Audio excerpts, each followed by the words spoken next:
Hi everyone, Pathfinder Geometry BU 2 second exercise 13 तक कर लिए थे, 14 पे थे हम लोग। ठीक है, 14 में क्या बोल रहा है, दो आपके इक्विलेटरल ट्राइंगल दे रखे हैं, ए बी सी आपका कोलिनियर है जिसपे ए बी पे एक इक्विलेटरल बन रहा है और बी सी पे एक इक्विलेटर बन रहा है, ऐसा कुछ दे रखा है। ठीक है, उसके बाद में वो इसमें क्या बोल रहा है कि M and N are mid points of A E and C D. So अगर मैं ए ई और सी डी को ज्वाइन करूं, ये है मेरा ए ई, ये है ए ई और ये है मेरा सी डी। ये कुछ इस तरीके से। तो ए ई का मिड पॉइंट,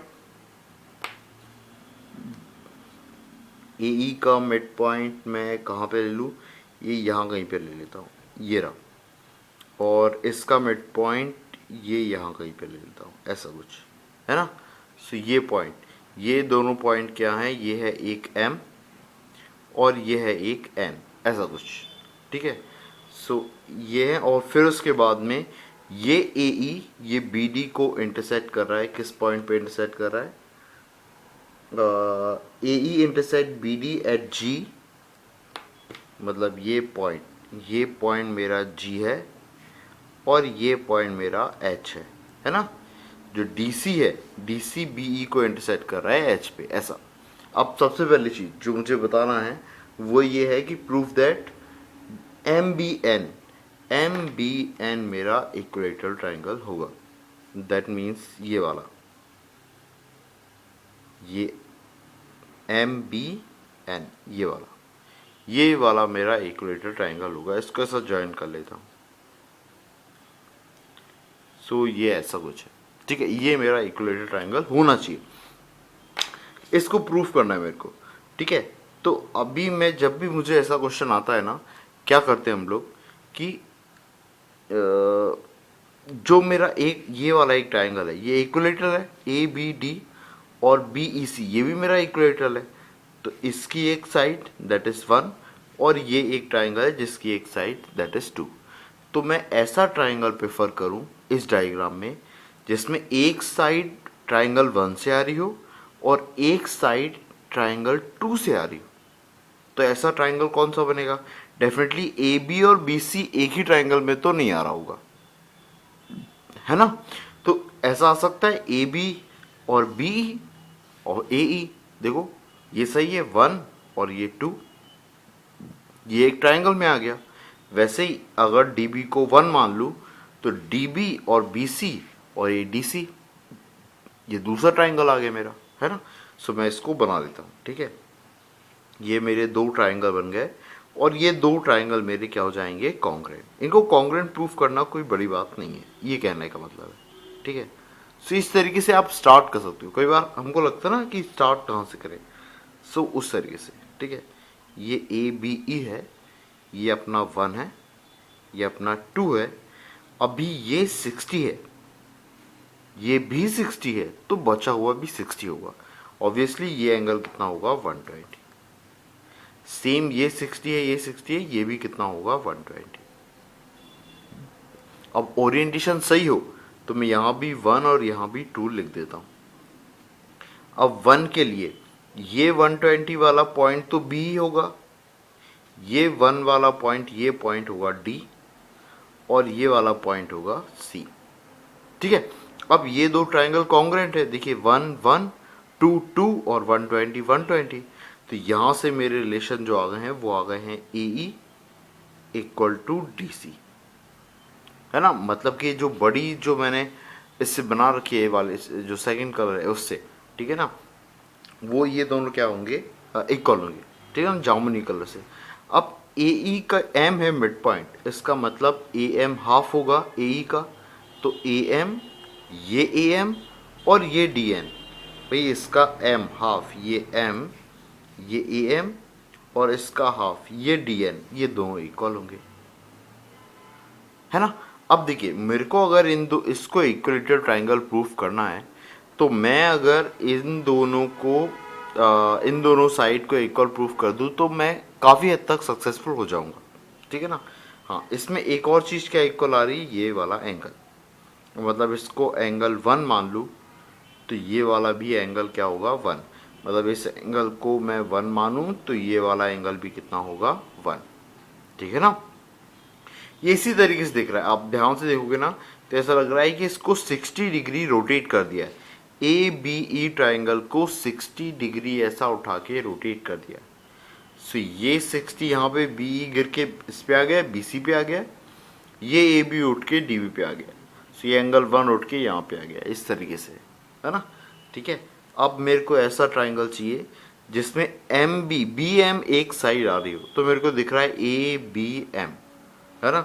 मैं ए बी एम ट्राइंगल बनाता हूँ। पहले ये बनाया मैंने ए बी एम, इसमें ये 1 है, ये मेरा बी एम है रेड वाला, है ना।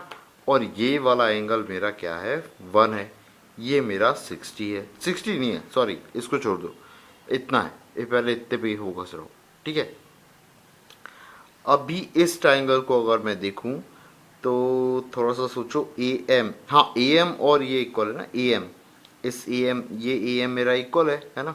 सो ऐसे ही अगर मैं इसको देखूं इसी के लिए, ए बी के लिए ये डी बी वाला, तो अगला वाला ट्राइंगल भी मेरा ऐसे ही बनेगा, है ना, जिसमें ये वाली जो साइड है ये रेड होना चाहिए, ये वाला एंगल 1 होना चाहिए, ये साइड 1 होना चाहिए। अब अपन पॉइंट देखते हैं। ठीक है। सो ऑब्वियसली अगर मैंने इसको रोटेट किया है, अगर ये ऐसे करके रोटेट हुआ भी है, ये वाला रोटेट हुआ भी है, सो ये एम पॉइंट एन पे आना चाहिए, एंड दैट इज ये पॉइंट मेरा एन होना चाहिए, ये पॉइंट बी होना चाहिए और ये पॉइंट डी होना चाहिए।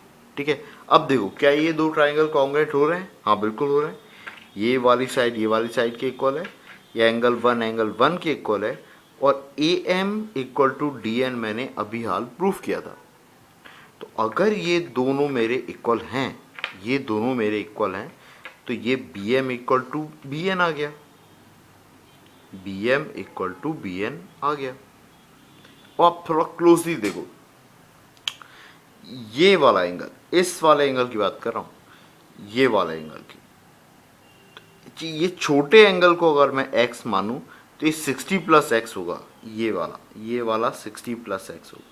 अगर ये 60 प्लस एक्स है तो ये भी 60 प्लस एक्स होगा। समझ में आया, है ना। अब ये ऑलरेडी ये पूरा एंगल 60 है, तो ये एंगल मेरा x होगा, ये एंगल कितना होगा x होगा, है ना। तो अब देखो, आप इससे बोल सकते हो ये एम बी एन मेरा 60 डिग्री होगा, है ना। भाई ये x है, ये टोटल 60 है, तो ये वाला angle 60 minus x, 60 minus x में ये x जोड़ा तो ये वापस 60 हो गया। तो M B N, angle M B N मेरा कितना हो गया 60 डिग्री। अब ये 60 है और बी एम और बी एन इक्वल हैं, तो बचे हुए एंगल भी 60-60 होंगे। तो मेरा ट्राइंगल एम बी एन ये क्या हो गया मेरा इक्विलेटरल ट्राइंगल। ठीक है, ये इक्विलेटर हो गया। बेटा इक्विलेटरल ट्राइंगल प्रूफ करने में 8 मिनट लग गए मेरे को। ठीक है, काफ़ी लेंथी जाने वाला है ना। इसके बाद उसने बोला है कि ये जी एच पैरेलल होना चाहिए।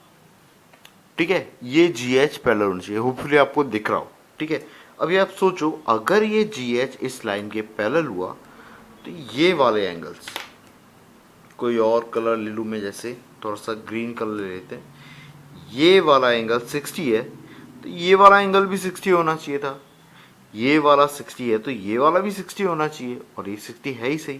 तो इसका मतलब जी बी एच भी मेरा क्या होना चाहिए, एक इक्विलेटरल ट्राइंगल।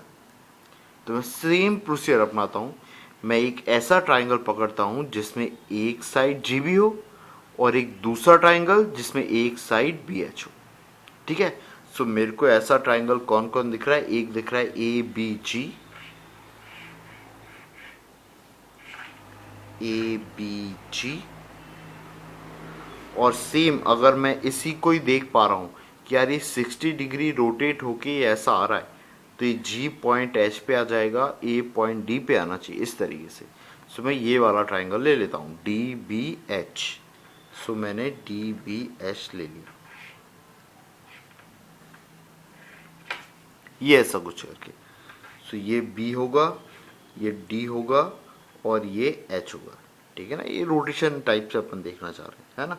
अभी इसमें देखो, ये एंगल 1 है, ये एंगल 1 है, ये देखो 1 और 1 है ना। ए बी और ये इक्वल है ना। और मैं कौन सा एंगल ले रहा हूँ, ये वाला ए बी जी, ये 60 है और ये भी 60 है। वापस ये दोनों ट्राइंगल कॉन्ग्रुएंट हो गए, है ना। तो मेरा बी जी और बी एच मेरा इक्वल आ गया, बी जी और बी एच इक्वल आ गए और बीच का एंगल 60 है ही सही। तो इसका मतलब कि ये ट्राइंगल भी इक्विलेटरल होगा, जी बी एच इक्विलेटरल होगा, जिससे कि ये आपके एंगल्स इक्वल होंगे। और एंगल इक्वल होंगे तो आप बोल सकते हो कि ये जी एच लाइन इसके पैरेलल होगी, ठीक है ना। ये 60 और 60, ठीक है। होपफुली आपको समझ में आया हो। तो एक्चुअली ये रोटेशन ही है ऑलमोस्ट। अगर आपको देखो रोटेशन क्या होता है, कई बार आप लोग भी रिक्वेस्ट करते हो कि सर रोटेशन के लेक्चर्स लो। देखो रोटेशन के पीछे थ्योरी नहीं है, रोटेशन के पीछे डिफरेंट प्रॉब्लम्स है। और रोटेशन मोस्टली केस में अप्लाई होता है जहाँ पे कॉन्ग्रुएंसी आ रही होती है। और एक टॉपिक होता है होमोथेटी, तो होमोथेटी वहाँ पे अप्लाई होता है जहाँ पे सिमिलरिटी आ रही होती है, ठीक है ना। इस तरीके से वो इसमें अगर आप देख पा रहे हो तो बस ये रोटेशन वाला ही कंसेप्ट है कि ये फिगर इधर रोटेट होके ऐसा आया है, तो ये दो फिगर मेरे कॉन्ग्रुएंट हो सकते हैं। जैसे ही आपको ये लॉजिक क्लिक करे, आप उसमें कॉन्ग्रुएंसी लगाओ, अप्लाई करो। तो ऐसे करके आपको अगर बहुत सारे ट्राइंगल दिख रहे हैं, आपको पकड़ में आने लग जाएगा कि मेरे को कौन से ट्राइंगल और कौन से ट्राइंगल में अप्लाई करना चाहिए जिससे मेरा सॉल्यूशन आ रहा होगा। आप ऐसे पकड़ सकते हो, ठीक है ना। तो ये मेरा एक सजेशन है, जब भी आपको कॉन्ग्रुएंसी या इससे रिलेटेड टॉपिक दिख रहा है, आप अगर इसमें रोटेशन इस तरीके से लगा पा रहे हो। मैंने मैक्सिमम क्वेश्चन जो पहले वाले हैं ना, वो इसी तरीके से फिगर आउट किए हुए, ठीक है ना। आप भी इस तरीके से कर सकते हो, ठीक है। चलो फटाफट एक और देखते हैं, बहुत टाइम हो गया है, ठीक है ना।